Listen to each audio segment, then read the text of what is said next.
Hi everyone, and welcome to Chinese Culture Chats. I'm Zhiming. I'm 胡老师. Hi, Zhiming. How have you been lately?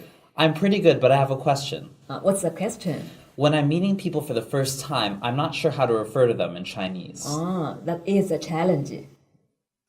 When talking to a man, it's generally appropriate to call him 先生. Just like this. It's a very polite title. You can also use another title, 师傅, when you're talking to a man in a service industry, such as taxi driver, salesman, and so forth.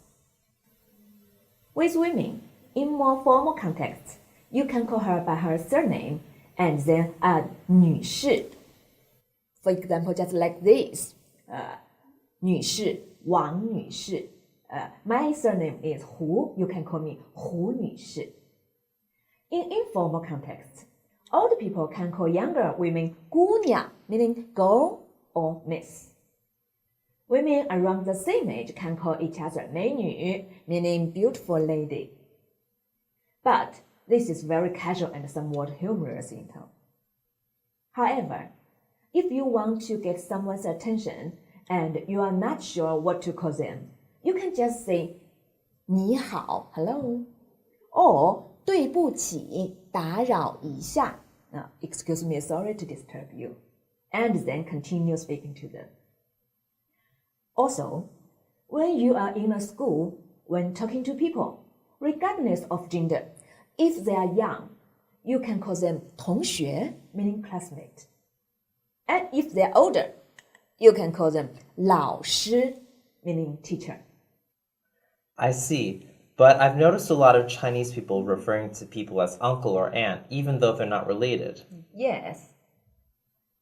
In everyday life, to show respect or give people a sense of closeness, we often use these types of words.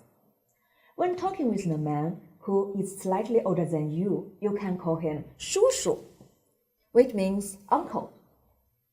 With a woman who is slightly older than you, you can call her 阿姨, which means aunt. Just like this, 叔叔好, 阿姨好, hello uncle, hello auntie.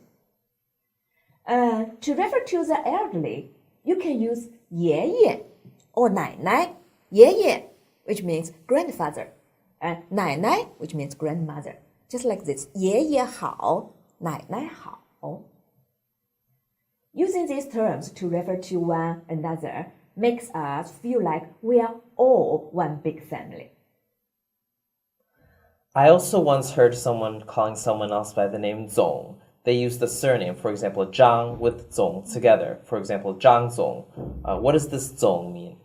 总 is short for 总经理, meaning general manager. 总 is short for 总经理, meaning general manager. In formal contexts in China, Chinese people often show respect by referring to people according to their job or position. Let's take someone with the surname Zhang as an example. For the teacher, you can say 老师张老师. For the manager of the company, you can say 张经理. And for the president of the university, you can say 张校长, and so forth. I get it. So Li Zong is the same as Li Zong Jingli, which means General Manager Li. Also, I've heard people call each other by the word 同志. What does this word mean? The word 同志 means comrade. 同志. Nowadays, it's not used very often, but in very official contexts, you still might hear it, just like this. 同志们好. Sometimes, if you are meeting someone for the very first time and you don't know their name or occupation, you can also call them by this word.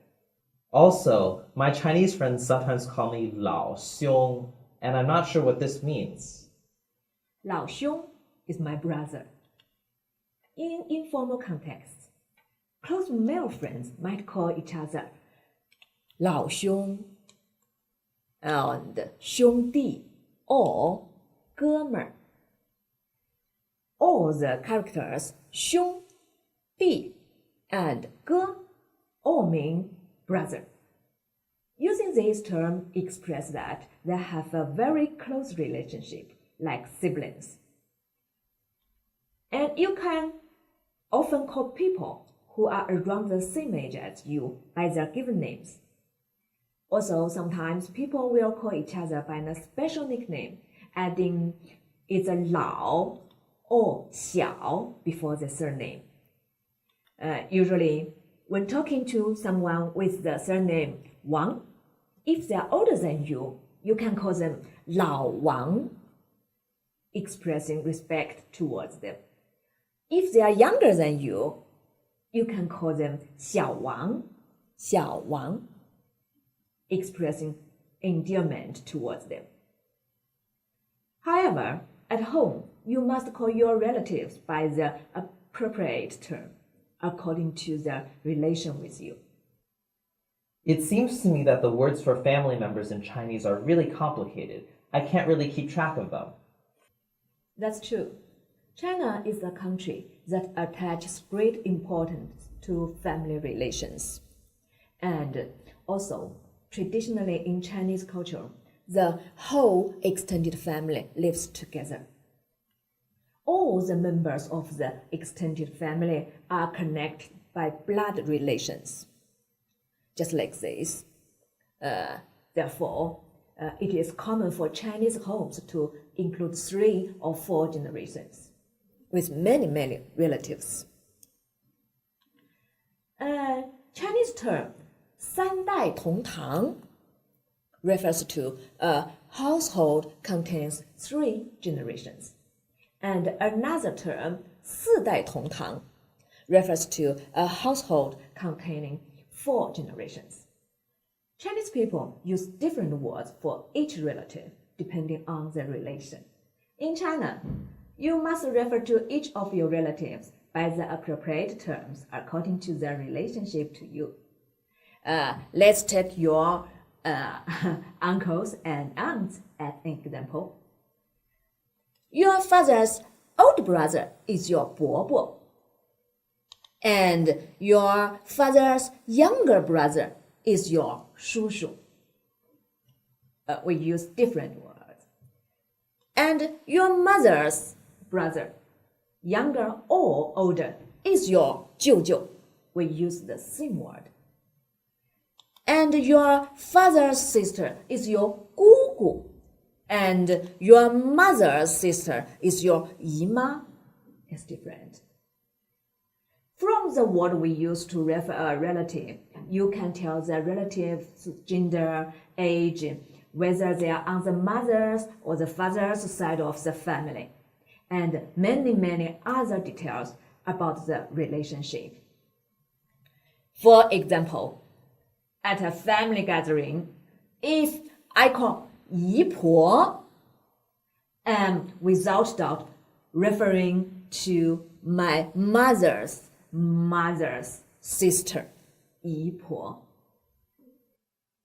In English, the words we use to refer to our relatives are a little simpler than in Chinese. So, for example, to refer to a parent's brother, we would always use the word uncle, right? So, regardless of whether it's an older brother or a younger brother, and regardless of whether it's on the mother's side or the father's side, we would always use this word. The same thing with the word aunt for a parent's sister. So, if we want to refer to a specific uncle or aunt, especially when we're talking directly to them, we would often use the first name, like Uncle Sam or Aunt Lily. That seems a lot simpler, but the terms you use are not as precise. That's true, but it doesn't really affect our communication ever in life. I've enjoyed chatting with you about Chinese titles for people. We'll continue next time. Thanks, and see you next time. Bye-bye.